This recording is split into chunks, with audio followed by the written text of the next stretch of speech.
Okay, good morning, everyone, and welcome to the podcast. Once again, we're here at Chico Bocello in Cannonsburg, our home away from home.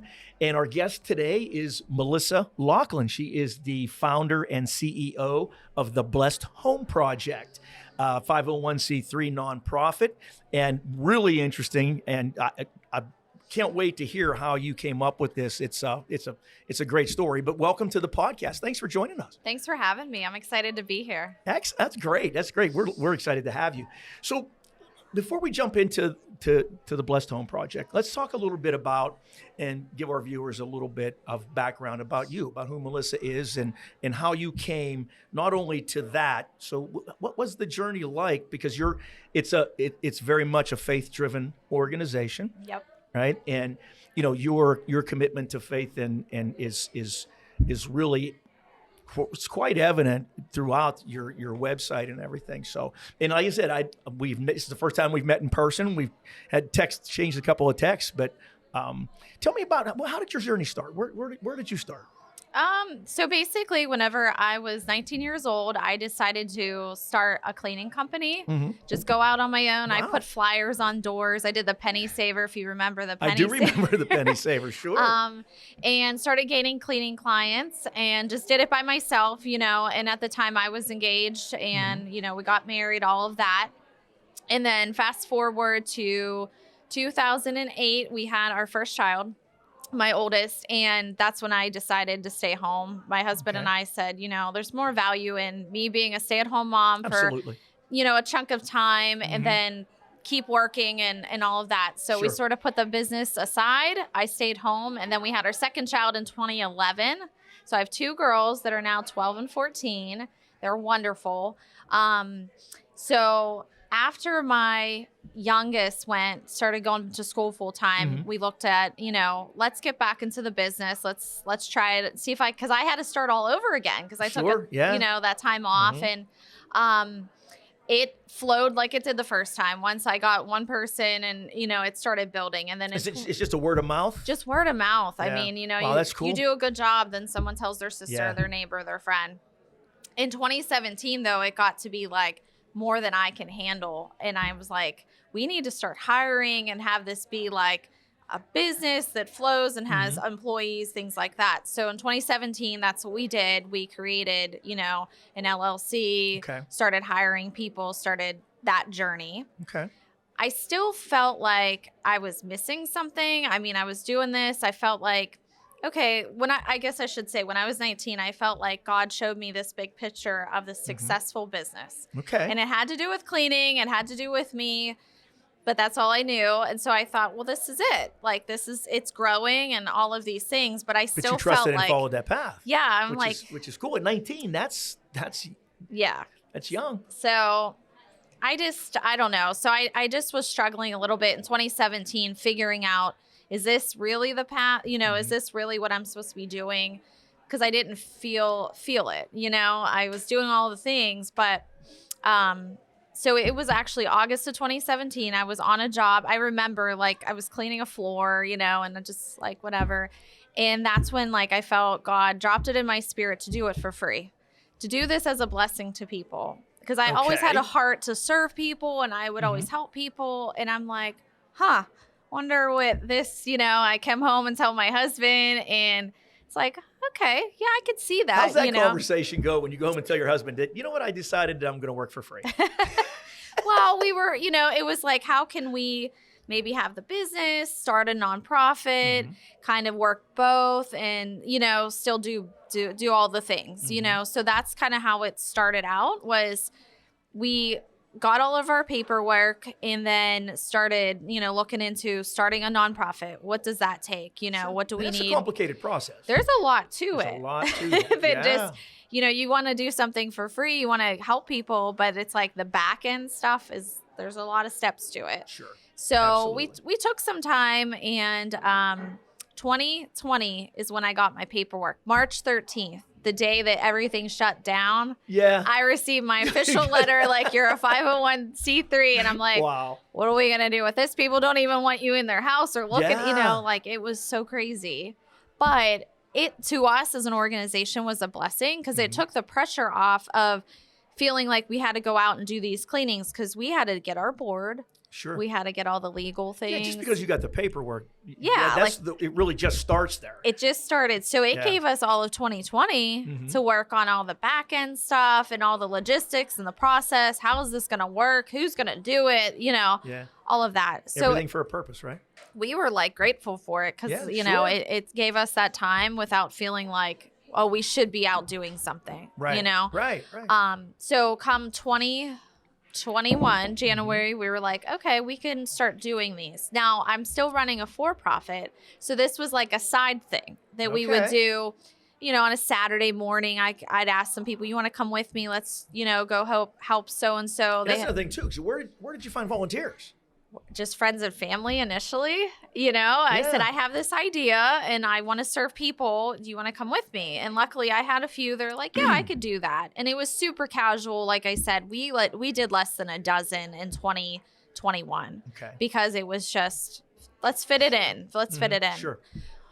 Come 2022 in January, I start the year out like in prayer and fasting and seeking the Lord to say, what do you want me to do this year? What is the goal? What is the direction? What is the word? Sometimes he'll give me a word, and he said, take it off the back burner for the nonprofit. And I'm like, oh, because, it's been back here. I've been doing this business and this is my second thing. And now it's like, no, you need to flip it.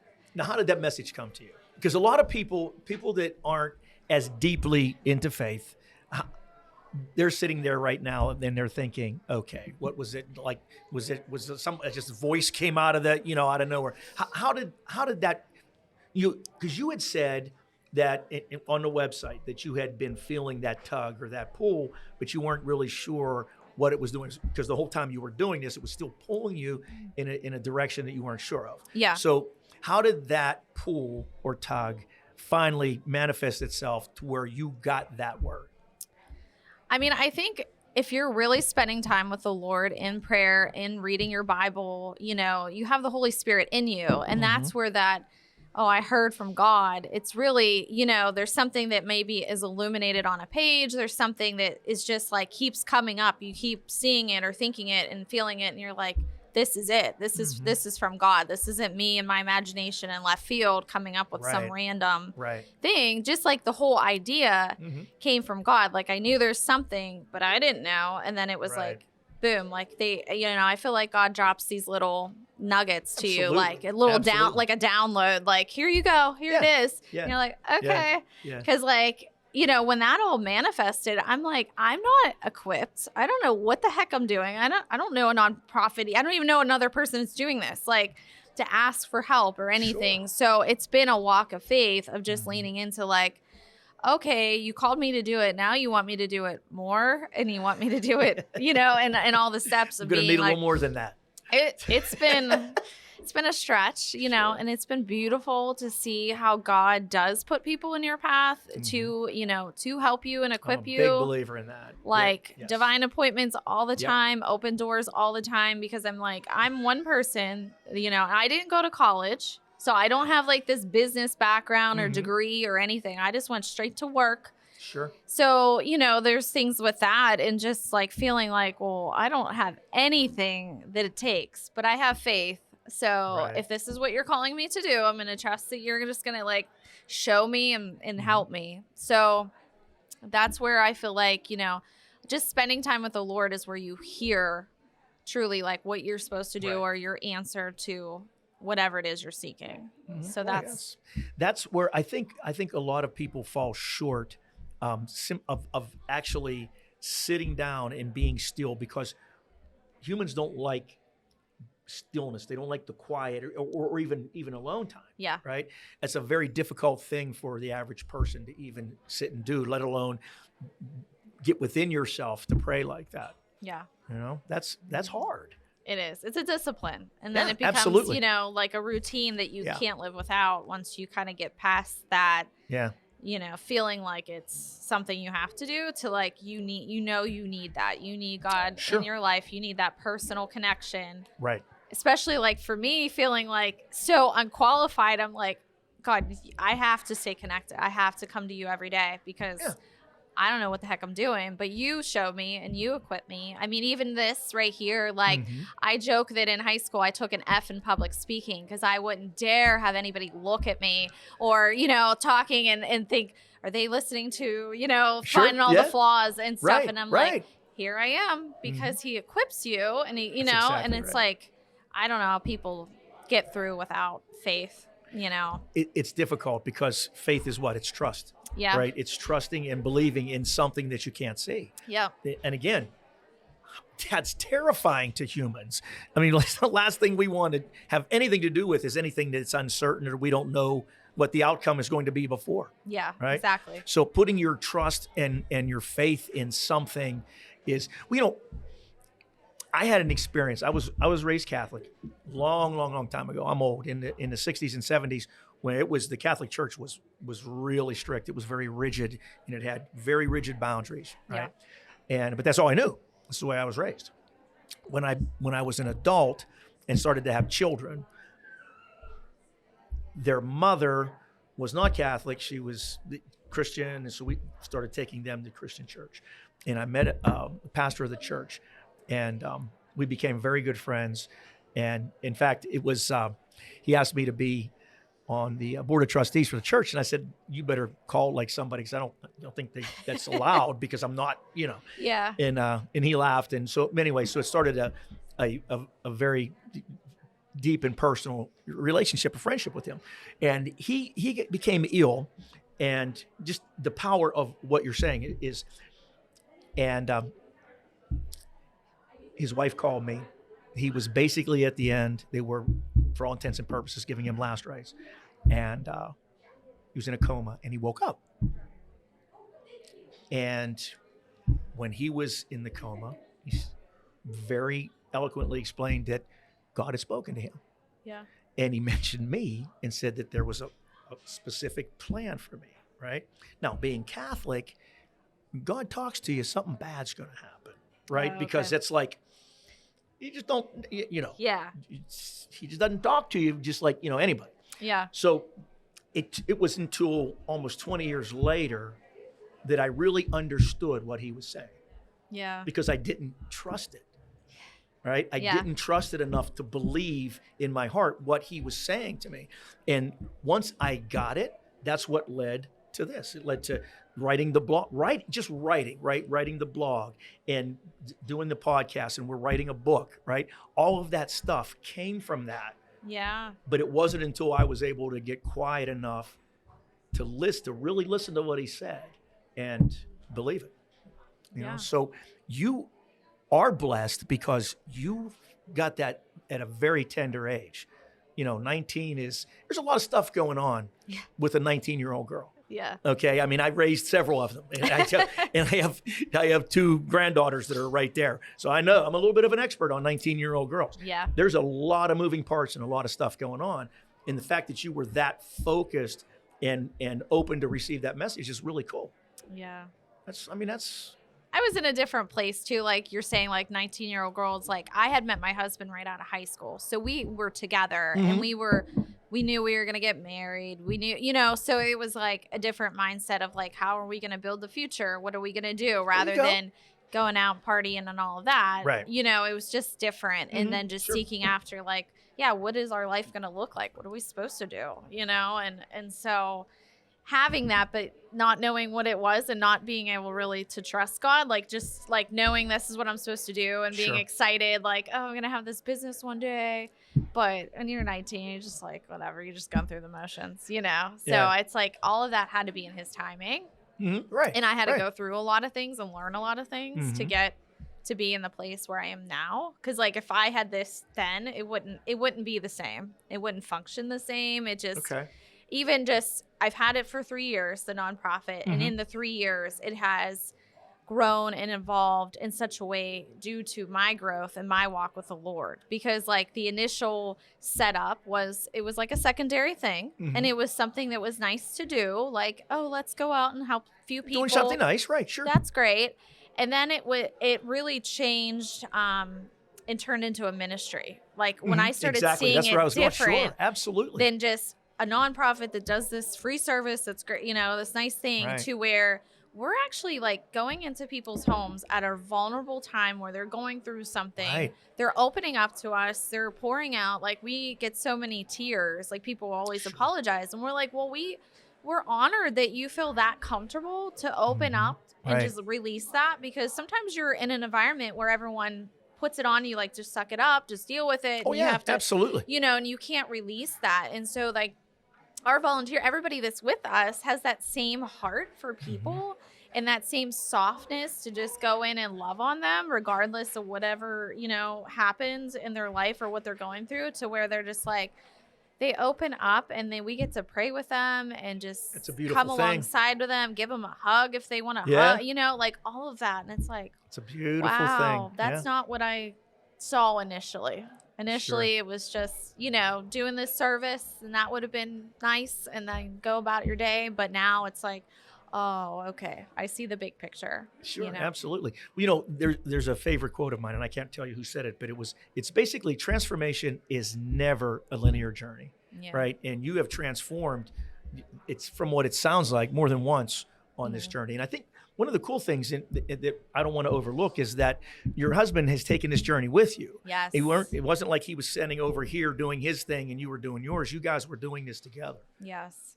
He's been such a support, such a huge part, you know, because not everybody has a spouse that's like, oh yeah, let's do this thing that we have no clue what to do, that may not make us any money, you know, initially, and things like that. Like, there's so many components to it, and the sacrifices even my whole family has to make, just because, you know, we've set up at events, or we've done things where I need everyone's help. Come on, guys, we got to pack up this table. We got to go stand here. We got to go do this, you know, for this big dream. That my girls, you know, they've been a part of it. They've come, you know, on the cleanings. They've come to other things. And yeah, my husband has been, especially lately, he's really can sense like, this really is your purpose. And so we've got to do whatever it takes that it succeeds, because this is like what God created you to do. Like, you see it in your face when you talk about it. Yeah. I mean, it's like, it's there. Yeah. You know, and now, do you think your girls are picking up on how powerful those moments are when they're in the home of somebody who may be, you know, going through chemotherapy or something, or struggling with cancer?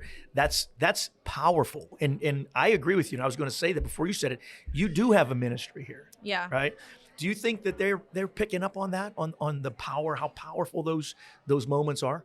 I think so. I mean, especially my oldest, she's 14 and she does homeschool. So she comes along. Okay. And she'll do some of the videos and taking pictures. So she's kind of like a step back on like the behind the scenes in a sense, but she's there, and she can see these people pouring out their hearts, and she sees them thanking us, and, you know, she sees that impact of like, oh, this is much bigger than you guys are just going and cleaning. You know, it's she just really going is and cleaning it's a love language, and all of its own, right? Yeah. Just doing something, you know. My wife is one of those people who doesn't matter if she knows you, doesn't matter if you're a total stranger. If she sees you need something and she can do it, she does it. Exactly. And that's her way of putting love out in the world, right? She's not a demonstrative person. She's not mushy. She's not going to be hugging on you or any of those type of things. But if you need a deck built, she'll be the first person there building the deck, right? And that's her showing you that she's got love for you. Yes. You know, and that's, to me, that's what you're doing. Yeah. You know, you're pouring love into these people that need it desperately. Yeah. At maybe the lowest point of their entire lives. Yeah. Yeah. It's been, we get so filled up and so blessed. You know, it's like the intention is to go there and be a blessing, but we leave and we're like, guys, that was so good. Like, we feel honored to be able to have a service, and like, I'm so thankful God gave me this idea, and because there's such a need for it. Oh, yeah, like, absolutely. such a need. And then to be able to go and meet these people, and then you leave like with something, you know, it's like not the intention, but man, it's like, this is what life's all about. Like, God created us to love on people. Get what you know? give. Yeah. That's exactly right. Have you and your husband ever just gone home and sat down on the sofa and just went, wow? Just like, wow. Yeah. You know? Yeah. I mean, you have to have a lot of those moments. Yeah. I mean, I can't even imagine.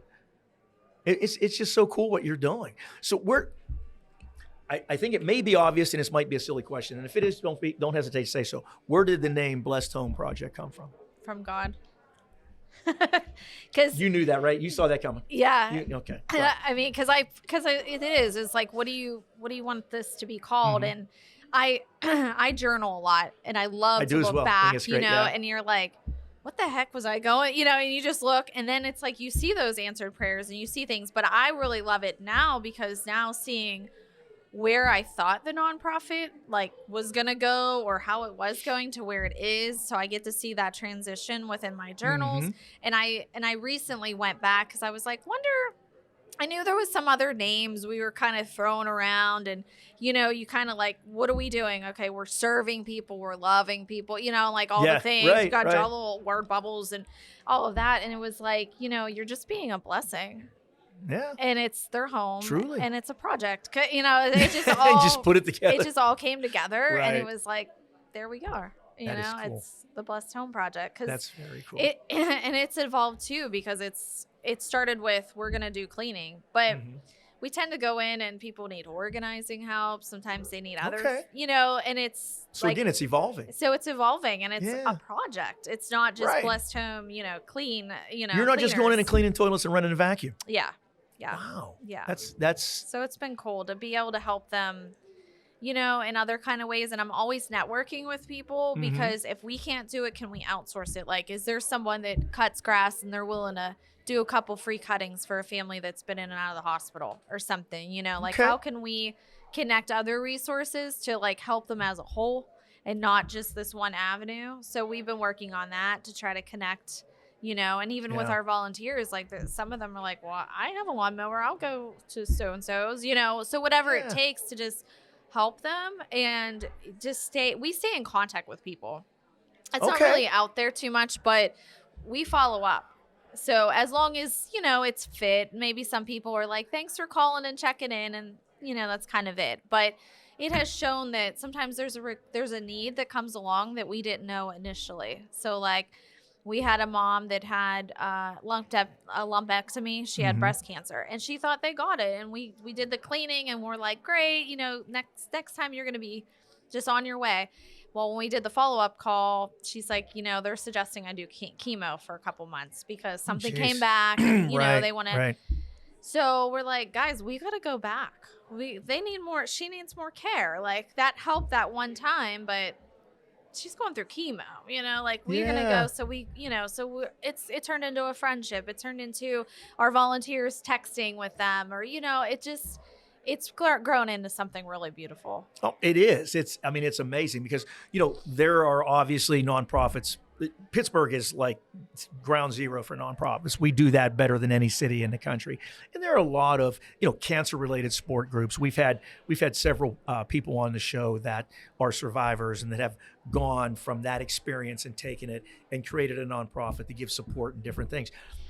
But I have not heard of anyone who has gotten to that space through cleaning, just doing something so simple for people that is so critically important, because when you're down, when you're in that dark place and you're, depression comes in and it grabs you, and your environment around you is very important. Yes. That determines whether or not you get pulled deeper into that or you can come up and rise above it. Yeah.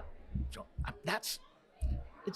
this just amazes me that you've been able to, but now let me ask you this: do you take sponsorships, donations, anything like that from business, from corporate America, just from people to help you to keep the lights on and do those types of things? Everybody and anybody. Nice. Yeah, absolutely. Because we just started incorporating some paid staff. Okay. Because we have such an overwhelming need, and our volunteer base just isn't that big yet, or some people just can't commit, maybe once a month, that's all that they can say that they can come on a clean, which is wonderful. But when you have a bunch of requests come in that you need to service, you can't say, well, we'll catch you in a couple months, So we've had to have some paid staff cleaners, kind of like a project manager. Okay. And then they get volunteers to come alongside, and that's how we're orchestrating things. So, we have those costs. It's a great business plan. Yeah, because we want to give the opportunity for people to volunteer, but we also need to have someone consistently, running these projects. You also create, in addition to everything you're doing, you're creating jobs. Yes. Yes. Wow. And it's people that want to support You're the checking mission. every single box. It's like we're attracting such wonderful people because they have a heart to serve other people. So whether it's cleaning floors, they're in for it, because they know like what they're doing. It's not just that, it's the person. Well, even people who are kind of inclined to service and to serve others and things, cleaning a stranger's toilet is still a big ask. Yeah. It's a big ask. Yeah. Right? I mean, and that takes a special kind of heart to really raise your hand and say, I got this. Yeah. Yeah, you're right. You're right. That's what I mean. I look at all the volunteers and I just get so filled up, like my heart, because I'm like, these are my people, because I don't think nothing of that to go clean someone's bath. Sure. Like I've had friends, if something happened, I'm like, I know everyone brought you food and I don't cook. So how about I come clean your bathroom? There you go. And they're like, what? Like no one wants to clean the bathroom. I said, sure, I'd rather do that than cook you a meal. And That's you'd probably amazing. rather it too. Yeah, but, well, you're exactly right. It's just something that gets overlooked. Yeah. But yeah, you're right. It's a special group of people, and I'm honored to be able to have these people with me because I feel like these are my people, that and don't you started mind. just with friends. Yeah. And you were just pulling in friends and family, and and so it's how has that circle expanded for you? It's been really good. I think social media is a really big, plays a big part. We try to stay up on showing people what we're doing, who we're affecting, all of that, and that attracts. It's an amazing tool if it's done right. Yes. I get all the negativity, the negative, the naysayers about social media, but it has to be done right. You have to cultivate it and you have to curate it, right? Yeah. You can't just throw it out there and then walk away and go do other things. Yes. That's how the negativity creeps in. But if you do it right, even Facebook is a powerful business tool if it's done correctly. Yes. And consistency. Right. That's been something we've had to work on. Sure. Just showing up and, I try to post on like those Facebook groups. That's been a huge game changer. Cause people follow your page, but then it's it. Like they're already following you. So when you have new things, so where does it go from there? You got to go find the people. You got to find these people. So trying to post in the groups to let people know, hey, there's this service out there that can help you or someone and people are like, oh, I had no clue because we're so new. It's 3 years. It's like nothing. And like I said, the first probably 18 months was just kind of a side thing that we do a couple here and there for people their friend or their neighbor, but now it's beginning to be it's catching on. So we hope to be nationwide, to be honest with you. Really?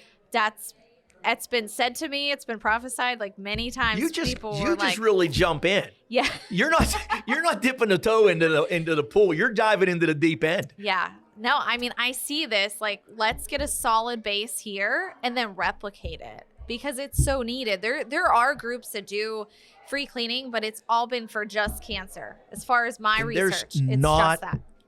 A speck of hesitation in your face, in your words when you say that. I mean, you're going to do this. Yes. It's not like I'd like to do it. No, Yeah. I'm doing it. Yeah. I'm doing it. Yeah. Wow. Yeah. You're an incredibly special young lady. I mean, there are a lot of good people in the world, right? There are a lot of good people who will write a check, who will show up. I mean, do things, volunteer for events and things like that. But to take that heart and take it to this level, that's a special thing. That's not something that everybody has in them. I mean, I have a good heart. I like to think that I do, but this, come on, that's special. Yeah. That is special. I love it. So I don't even know where to go from here. I mean, you've like, this. I'm going in a million different directions. So how would someone so inclined to support you and this cause, how would they go about doing that? If you wanted to go to blessedhomeproject.org, That's our website. And that way you can nominate from there. You could donate from there. So if I know of somebody who has this need, I can go to your website and nominate them. Yep. How does that process work? So there's a form that pops up, and you put their information in. We ask for your information as well as the nominator. You can remain anonymous. Like some people know somebody and they're like, oh, if my sister knew I nominated them, she'd say no, or whatever it might be. So that's an option as well. Okay. We get the form, and then one of our team members calls the person to let them know, you know, you were nominated for this service, explains who we are, because most people are like, who is this? Yeah, right. What do you mean? And everything. And they also get more information from them, because the initial form is just like general intake, your address, your phone number. And then it's like, what's the situation that's causing the need? Okay. So they do this follow-up call to gain more information about their story, you know, what are they going through? And then also to gauge the project. So we give 3 hours is what we tell people up front. That way we can schedule, that way we know, and then they know, because it's not based off financial. So essentially somebody can nominate somebody in a humongous home, and they might have an expectation that we're going to be there for 10 hours and clean 10 rooms, you know, all these things. So we've had to say, this is what we can, well, that comes from me having a business, knowing what could come of it. So, they go over like a priority checklist, kind of like, what is the most important? Your bathrooms, your kitchens, your baseboard, you know, and kind of like 1 to 3. And that way, when we go in and we get there, we can start at the most important. And for some reason, if that took much longer, we may not get down here to do the thing that they're like, well, I could take it or leave it if you get to that. So it gives us something to work off of. So you prioritize what their immediate need is, their biggest need. Yes, exactly. Wow. So that's kind of how that, you know, goes. And now we're starting to do some reoccurring, like I mentioned before, because initially it's one time. Like, we're just getting you through, maybe you had surgery, you're out for 6 weeks. If we come one time, that's going to help you. But we're seeing a need, you know, if there's somebody that's taking care of somebody that's sick. Right. That's an ongoing thing. That's not a, you know, 6-week thing. So we kind of come in and assess it ourselves to like nominate them for continued care for a certain amount of time. So we're still walking through what that looks like and the parameters on that. But we've just discovered that the one time isn't quite covering it sometimes. Yeah, sure. And I love the fact that the income doesn't come into it. Low income, high income, medium, it doesn't matter, it's to because bless people. Need is need. Yes. Right? And I was thinking when you were saying that, what about, you know, that caregiver who is devoting so much of their time, maybe they have a job, maybe they're caring for somebody, and their home, they need help in their home. Is that something that you would consider? Yeah, we would consider that. Absolutely. That's awesome. Dude, why didn't you tell me about this sooner? Oh, man, Alex, holy cow. I am so impressed with you and everything that you're doing. I just want to say thank you for not only for thinking of this, but for believing in and going where that tug was pulling you to, right? Because a lot of people ignore that. You know, I heard a story about, it's called shoulder taps, and you ought to Google that, because it's really cool. It's exactly what you're talking about, right? It's just, you know, you feel that tap on your shoulder and you ignore it, you know, and you ignore it as long as you can, and then all of a sudden something's put in front of you, and you get it. Then the light bulb goes, and you say, okay, I got it. Yeah. You know, and you did that. And I got to tell you, I mean, this is just wonderful. And I'm honored not only that you have come on here and shared your story with us, but that now you and I have connected, and hopefully I'm going to be able to support you. And this is going to be the beginning of a friendship where we could do some really good things together. Yeah, I'm excited. That'd be great. Yes. Do you do fundraising events? Do you do those, any kind of like marketing things to get the thing out there to raise money and do things like that? Fundraisers? Yes. So our big one is in August 19th. We have trivia night. It's the 3rd year doing it. Okay. It's out at Celebrations out in Imperial. And it's just like, it's family friendly, you know, it's all ages. I wanted to create something to invite everybody that I knew to. So whether it's teenagers to 80-year-olds, it wasn't like a 5K that, you know, a limited group would come and participate in. So it's our 3rd year doing it. That's our big fundraiser for the year. But we've started to branch out and do smaller things throughout the year. Like now that we know what we can handle, you know, we started out like, oh, if we could do one thing, that'd be great. So last month we had just like a small dinner to celebrate our 3-year anniversary. And people came out to that. You do the raffles, things like that. Sure. And then we set up all summer at different farmers markets, at community fairs, like more in the Robinson, Moon, Imperial areas. And that's how we get out there, just to share information. And we sell, like, we have these shirts that we have. And we just recently have candles that we created, a custom scent. Because we thought it was just kind of a nice complimentary thing. Like, how do you create a custom scent? How does that work? So over in Bellevue, there's a place called P Squared Scents, and you could go there, and he has all the things, and you could kind of mix and match and create your own thing.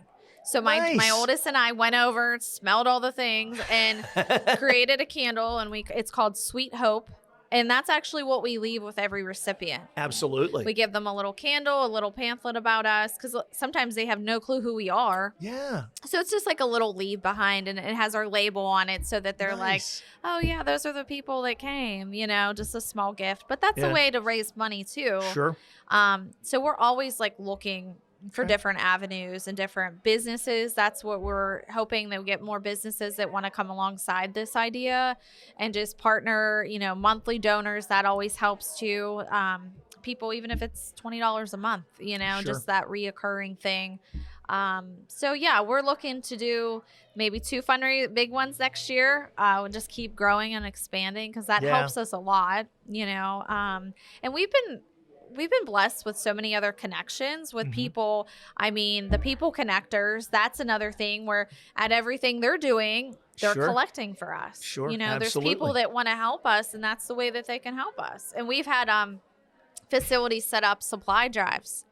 So that's been a really great thing, where we need cleaning supplies. So they promote it. They put a box. And so people can drop off just like a food drive, and they can drop off, you know, different cleaning supplies for us. So that's been a huge help. That's one less thing that we have to worry about. They would do that here.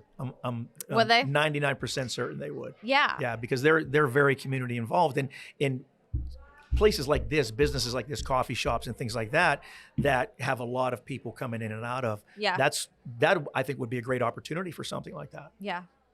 So we're always looking. We're always open. You know, we're always trying to meet new people and connect and do you come down this way, or do you really stay up in that Moon Imperial kind of?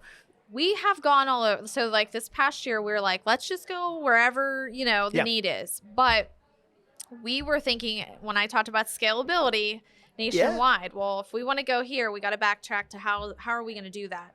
And so our thought was, let's build a really strong model and team in our area, because that's where the most volunteers are currently, just because that's where I live, and that's, you know, and once we have that, then let's replicate it in different areas, you know, the South Hills, the North Hills, things like that. So it's not to say that we won't come down here. It's just our schedule is filling up with the ones that are in our area. And then when we can fit these in, we will fit them in, because it's really hard to say no. Well, it is. It has to be. Yeah, I would think so. But this is what you said is a good opportunity to establish the model that you're going to take national, right? You have to establish that here. So before you can serve, you know, anybody in Tennessee, you have to serve Pittsburgh. Right? Exactly. So that's what we're working on. I mean, we've had people reach out that want to do, they saw what, you know, they want to be a part of it. We have someone up in Canada that asked how she could do it. And I said, well, we're not there yet to share, you know, how to do that, but we'll get there for sure. Okay. That's awesome. So can we buy the t-shirts on the website? How do we get a t-shirt? If you go to the website, it will take you to our Etsy shop, and that's where we have t-shirts, and the candles are on there. We also have different places where we'll say, you know, hey, we're going to be at this event, just come in person. We'll have the things there. Okay. And one thing we didn't talk about was is your board. How did you assemble your board? I can tell that these people, they have that same look that you do, right? So these were friends, or how did that all come about? So far it's been a mix. It's usually like 1 or 2, because our board has changed twice. Like the second, you know, we've had some transition. We had people move away. And it's interesting because the last couple people have been from prior churches. So it's actually someone that was at a church we used to go to. And I said, you know what? I just been praying about a board member and your name keeps coming up. And like, it's just so funny. Like, God really sets things up. These aren't necessarily someone I talk to all the time, but it was someone that's appropriate to sit on the board. He has sent you on a mission, given you a ministry, and giving you all the tools that you need to make it successful, to make it work, and put it where you need to be. Yep. That's powerful stuff. Yeah. I mean, it really is. People don't realize that God works this way. Yeah. You know, people think I pray for, okay, can I get this in around? And it's not there. Yeah. I don't, Yeah. But faith is that. You can't see faith. Yep. You have to feel it. Yeah. And you have felt your way through this, and everything that you have needed has been provided for you. Exactly. Wow. Exactly. So even in those moments of like, when there is a need or there is some transition that, I'm not seeing, I just have to trust. Like, and I'm sure you've had doubts. Yes. Right? I'm sure you've had doubts. You have to go back to God's always faithful, and he's always, he has always provided, and he has always done this. So even though he's not doing it right now the way I want him to, or the timing, I just have to sit back and just trust that, he's working it out the way it's supposed to be worked out. And I can't control that. I just can be obedient to what he's called me to and just keep serving people. That's my our other shirt says serve others. And that's that from 1 Peter 4:10 to use your gifts to serve others. And that's what we're doing. I had the gift of cleaning and loving on people. So here it is, the Blessed Home Project. That's amazing. That's amazing. And that's a great place for us to wind this up. And again, Melissa, thank you for coming and sharing this story with us. Throw your website out. Website again is blessedhomeproject.org. Okay. And that's the best way to get a hold of you? Yes. Okay. Email? Everything's on there. Everything's on there? Yeah, that's the best place because we have people for different things. Whether you're nominating, it goes to this person. If you're donating, you know what I mean? Yeah, so to keep it organized. Okay. Well, listen, thank you so much. This has been a great conversation. I'm looking forward to doing some interesting stuff. Yes. So we're here, and we'd love to get involved and help in any way we can. Awesome. Thank you so much. Thank you.